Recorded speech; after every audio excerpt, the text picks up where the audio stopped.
सूरज ग्रहण होने वाला है और सूरज ग्रहण के चलते हमें किस चीज़ से जो है बाज़ाब्ता तौर हिफाजत करनी चाहिए और सूरज ग्रहण लगने के वक्त हमें क्या करना चाहिए, इस्लाम इसे किस नज़रिए से देखता है, हमारे मुसलमान भाइयों को आखिरकार किस तरीके से जो है सूरज ग्रहण लगते वक्त जो है काम करना चाहिए और किस चीज़ से हमें हिफाजत करनी चाहिए। आपको बता दूं कि तकाजा ये लगाया जा रहा है कि आज सूरज ग्रहण होने वाला है और सूरज ग्रहण के चलते इसी सब पे हमारे साथ बातचीत करने के लिए मौजूद हैं मुफ्ती आसिफ साहब। मजीद इनसे समझने और जानने की कोशिश करेंगे कि सूरज ग्रहण के वक्त हमें किस चीज़ से जो है बाकायदा तौर पर हिफाजत करनी चाहिए। शुक्रिया आपने वक्त देने के लिए। जी शुक्रिया आपका।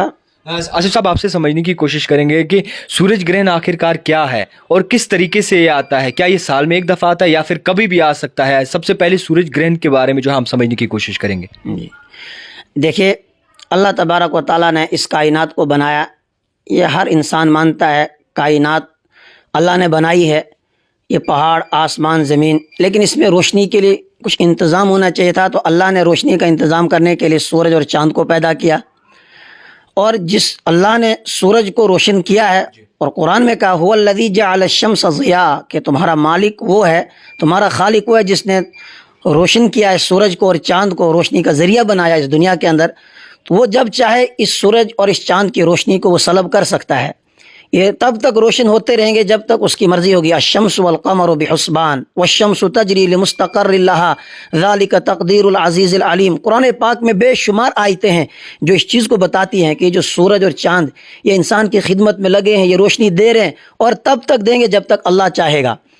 तो ये जो सूरज को ग्रहण लगता है, ये कभी कभी अल्लाह तबारक व तआला अपने बंदों को डराता है, उन्हें तवज्जो दिलाता है। जब इंसान गाफिल हो जाता है, अल्लाह से बगावत करता है, अल्लाह की नाफरमानी करने लगता है, तो इंसान को याद दिलाया जाता है कि इंसान याद रख, इस सूरज ने कभी अपनी रोशनी बंद कर देनी है, ये सूरज की रोशनी ख़त्म हो जाएगी और उसके बाद क़यामत कायम हो जाएगी। इज़ा शम्सु कुव्विरत व इज़ा नुजूमु इनक़दरत इज़ा समाउ इनफ़तरत व इज़ल कवाकिबु इंतसरत, कि ये चमकते हुए सितारे भी बाकी नहीं रहेंगे, ये चमकता हुआ सूरज और चाँद भी बाकी नहीं रहेगा, सब कुछ ख़त्म होना है। और फिर अल्लाह तबारक व तआला ने सूरज ग्रहण की तरफ इशारा किया, सनुरीहिम आयातिना फिल आफाक व फी अनफुसिहिम हत्ता यतबय्यन लहुम अन्नहुल हक़, कि अन करीब हम लोगों को अपनी कुदरत की कुछ निशानियां दिखाएंगे इस ज़मीन और आसमान के किनारों में, और ताकि लोगों को पता चले कि अल्लाह का जो निज़ाम है, जो अल्लाह का कानून है, यही सच है और यही हक़ है, जो कुछ हमें अल्लाह की तरफ से कहा गया है। तो इसीलिए सूरज को कभी भी ग्रहण लग सकता है। अब सवाल यह है कि हमें इन हालात में करना क्या चाहिए, कि सूरज को जब ग्रहण लग जाए तो उन हालात में शरीयत और इस्लाम हमें क्या रहनुमाई करता है। इसलिए कि ज़िंदगी के हर शोबे में रहमत दो आलम सल्लल्लाहु अलैहि वसल्लम ने क़यामत तक आने वाले इंसानों की रहनुमाई की है।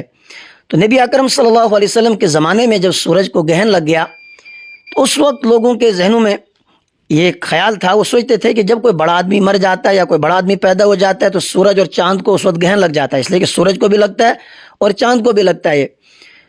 तो यही तस्वुर उस वक्त लोगों के जहनों में था। तो नबी अकरम सल्लल्लाहु अलैहि वसल्लम के एक साहबजादे, आपके एक बेटे इब्राहीम का इंतकाल होता है।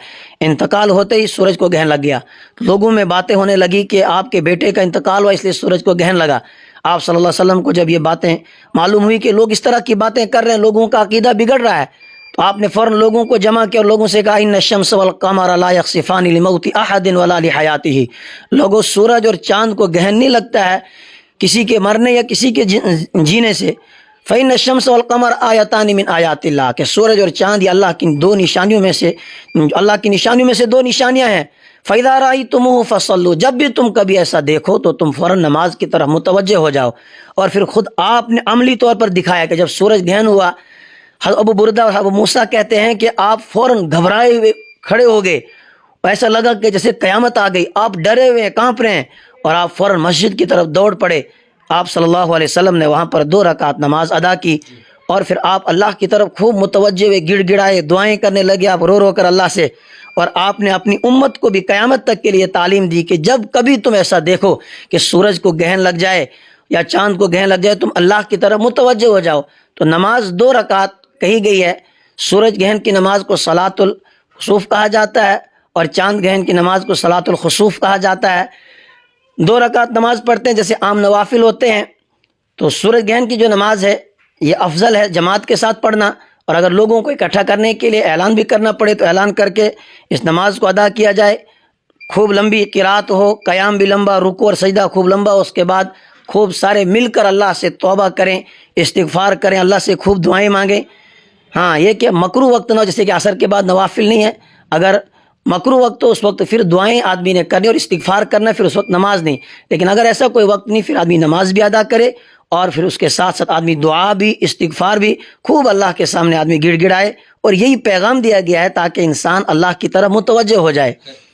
آپ سے یہ سوال رہے گا مفتی صاحب کہ جس طریقے سے یہ بتایا جا رہا ہے اور کہا جا رہا ہے کہ حاملہ جتنی بھی عورتیں ہیں ان کے لیے کہیں نہ کہیں جو ہے یہ رات جو ہے بہت زیادہ کہیں نہ کہیں جو ہے پریشانی کا سبب ہوتی ہے، تو کس طریقے سے دیکھیں گے اور کس طریقے سے یہ بات صحیح؟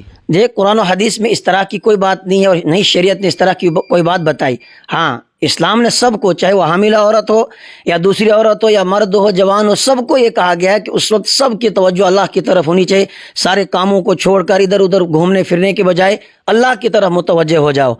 لیکن رہی بات یہ کہ جن لوگوں نے حکم مانا ہے اور باقی لوگوں نے جو یہ باتیں بنائی ہیں وہ جانے کہ کس اعتبار سے انہوں نے کہا، لیکن قرآن اور حدیث میں نبی اکرم صلی اللہ علیہ وسلم نے ہمیں اس طرح کی کوئی بات حاملہ خواتین کے لیے نہیں بتائی۔ آپ نے جو پیغام سب کو دیا ہے، حاملہ کو بھی سب کو، کہ اس وقت سارے کے سارے اللہ کی طرف متوجہ ہو جاؤ، توبہ اور استغفار کرو۔ اور وہی آج سب کے لیے پیغام ہے کہ آپ جو آج پیشن گوئی دی گئی ہے ماہرین کی طرف سے کہ سورج کو گرہن لگے گا، اس سے پہلے میں سب نوجوانوں سے، اپنی ماؤں اور بہنوں سے یہی گزارش کروں گا کہ آپ سب اللہ کی طرف متوجہ ہو جائیں، توبہ اور استغفار کریں۔ اللہ ہم سب کی حفاظت فرمائے۔ خیر، جس طریقے سے یہ تقاضا لگایا جا رہا ہے کہ سورج گرہن جو ہے وہ لگنے والا ہے، اور اس چیز کے چلتے ہم نے مناسب سمجھا کہ جتنی بھی مسلمان امت ہمیں دیکھ رہی ہے ان تک یہ بات واضح کی جائے کہ اس سورج گرہن لگنے پر آخرکار کیا کرنا چاہیے۔ آپ کو بتا دوں کہ مفتی صاحب نے صاف طور پر کہا کہ اس وقت پہ جو ہے نمازیں پڑھنی چاہیے اور استغفار کرنا چاہیے، اور جو نمازیں پڑھنی ہے وہ بھی صاف طور پر مفتی صاحب نے آپ تک بیان کیا۔ آپ دیکھتے رہیے the type writer Javed Khan کے ساتھ۔